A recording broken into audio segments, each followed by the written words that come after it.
গোপালগঞ্জে পতিত ফ্যাসিস্টের দোসর নিষিদ্ধ ঘোষিত ছাত্রলীগের দ্বারা এনসিপির পদযাত্রায় হামলা, ভাঙচুর ও বর্ষণ এবং অগ্নিসংযোগের প্রতিবাদে বরিশালে বিক্ষোভ সমাবেশ ও মিছিল করেছে জামায়াত। আজ বৃহস্পতিবার বিকেলে নগরের সদর রোডে সমাবেশ করে বরিশাল মহানগর জামায়াত ইসলামী।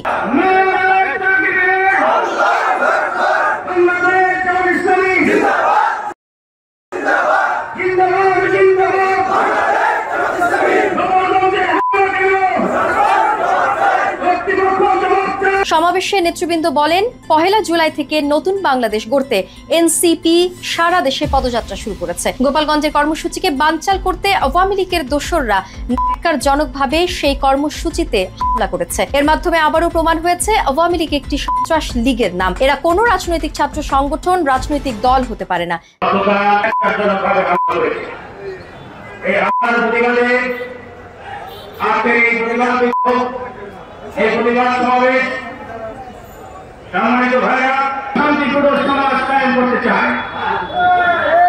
যারা জুলাই যোদ্ধাদের ওপর হামলা করেছে তাদের অবিলম্বে বিচারের দাবি জানান বক্তারা।